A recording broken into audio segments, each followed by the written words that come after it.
Takže vážení fanúšikovia značky Mafell, vítam vás tu na stánku značky Mafell v Poľsku, v Kielciach, kde momentálne prebieha výstava, kde sa môžete vlastne oboznámiť so všetkými produktami tejto značky. Môžem vás po stánku previesť, takže nech sa páči, môžeme pokračovať.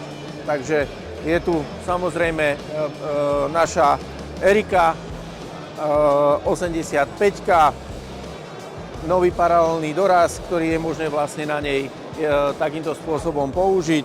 Je to samozrejme píla so spodným ťahom. Ďalej je tu mladšia sestra, je to taktiež Erika 60-ka, ktorá je samozrejme tiež so spodným ťahom s paralelným dorazom. Máme tu aj takúto raritu, čo si myslím, že stojí za povšimnutie, pretože tento obojručný Mafell, ktorý je možné teraz vidieť, je už taký historický kúsok, ale stále sa proste dá použiť, nakoľko je to s priemerom kotúča 450 a bola to naozaj dvojmužná mašina. Čiže jeden chlapík ho proste za tento prvok ťahal a druhý ho zasa za tento prvok tlačil. Čiže vidíte sami, že nie nadarmo má značka 125 rokov od vývoja, ktorí na začiatku všetko začali, tak toto je vlastne produkt, ktorý bol takýmto spôsobom vlastne na trh uvedený, keďže s takýmto prierezom si myslím, že v tej dobe nič iné neexistovalo. No a samozrejme pokračujeme ďalej, je tu horná fréza LO55, potom samozrejme, čo sa týka frézovania, tak MF26CC s kapovacou lištou. Ďalej v rámci frézovania je tu Arunda s rozširovacou doskou a taktiež vlastne s fréskou, ktorá vám robí Arundový spoj. Rybinový, hej, bez toho, aby ste použili kovovú spojku alebo prvok, tak dokážeme takýmto spôsobom samozrejme urobiť ten tesársky rybinový spoj. No a jedná sa vlastne o produkt LO65EC. Je to mašina, ktorá má najväčší výkon motora 2600 W. Tu je mierka, pomocou ktorej dokážeme vlastne samozrejme nastaviť výšku frézy tak, aby ten rybinový spoj bol ozaj tesný a fungoval. V ruke momentálne držím planírovaciu frézu, je to akumulátorová mašina, ktorá vlastne je napájaná pomocou 18V akumulátora v spojitosti CAS s tým, že ten starý model, ktorý bol sieťový, je teraz momentálne nahradený akumulátorovým a tým pádom samozrejme nepotrebujete ťahať za sebou kabel a dáva väčšiu voľnosť. Prvok, ktorý tu práve vidíte, funguje práve preto tak, aby som sa dostal vlastne čo najbližšie k materiálu a odfrezuje vlastne až 12 mm. Veľká plocha, ktorá potom drží samozrejme drží líniu.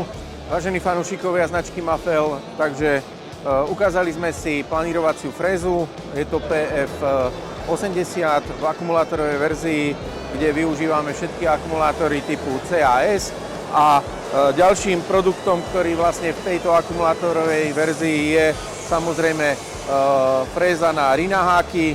Je to mašina, ktorá vlastne taktiež vychádza z platformy 18V akumulátora a taktiež z rukovete, ktorú takýmto spôsobom držím v ruke a samotným frézovacím nástrojom, ktorý vlastne vám dokáže rinahák odfrezovať na jedenkrát. No, všetky tie tvrdokovové doštičky, ktoré tu sú, tak vieme samozrejme otočiť 4-krát, tak pokiaľ sa otupia. No a to jednoduchým spôsobom, nakoľko vlastne je tu imbusový torxový kľúč a pomocou neho vlastne tá doštička sa dokáže vymeniť. Takže môžeme pokračovať ďalej v predstavení noviniek, ktoré boli uvedené na trh. No a my prejdeme vlastne na mečovú pilu. Mečová píla, ktorú mám vlastne v ruke, vychádza taktiež z platformy 18V akumulátora. No a je to stroj, ktorý má uchytenie pilového plátku. Takže uchytenie pilového plátku vidíte sami jednoduchým spôsobom v podstate do toho vieme uchytiť. No a tiež vychádzame z platformy, ktorá je 18V, čiže všetky akumulátory, ktoré vlastne využíva systém CAS, vieme samozrejme použiť pre mečovú pilu. Využíva predkmit, ktorý je ovládaný v tomto smere. No a samozrejme aj odsávanie. Nech sa páči. Regulácia otáčok je potom samozrejme v tejto časti, kde ju vieme takýmto spôsobom ovládať.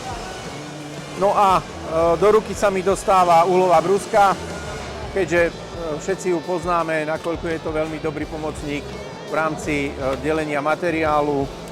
Na streche môžeme vlastne dorezávať s ňou buď nejakú škrydlu, poprípade plech, eventuálne veci, ktoré proste ten majster potrebuje na tej streche spraviť. Čiže podľa toho, aký podmiene vhodný pilový kotúč do nej vložím, tak môžem takto využívať. Taktiež využívame systém CAS, Cordless Alliance systém, kde používam 18V akumulátor a na základe toho je to všetko kompatibilné. Čiže v tej uhlovej brúske asi toľko, kryt kotúča a pridám na rukoveď, ktorá sa dá samozrejme uchytiť aj z jednej, z ľavej alebo z pravej strany. Samozrejme priamočiara píla P1, tu poznáte všetci, vyrába sa vlastne v nezmenenej forme už od roku 2011. No a toto je jej mladšia sestra, ktorá prišla na svetlo sveta minulý rok a je to akumulátorová verzia, ktorá si hovorí P2. Ináč všetky tie benefity, ktoré vlastne P1 má, tak samozrejme používa aj P2. Je to len akumulátorová verzia a tá je samozrejme v tomto smere obohatená aj o benefit, a to je podsvietenie pracovnej plochy ako takej. No a všetky tie finesy, ktoré má, či už Kunex, respektíve všetky tie pilové listy, ktoré vieme do nej používať, tak používa aj P2.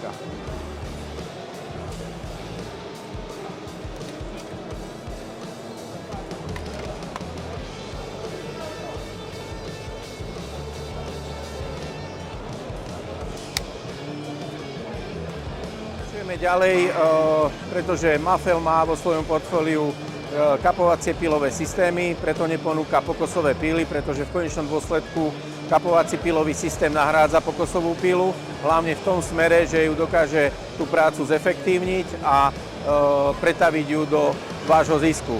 Z toho titulu sú tu vlastne sú tu kapovacie pilové systémy, ktoré fungujú na princípe klasickej okružnej pily a kapovacej lišty.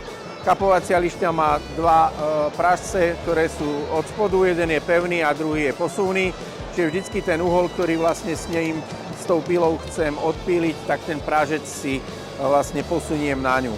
No a potom je to už iba o tom, že vložím to do lišty a môžem vlastne kapovať.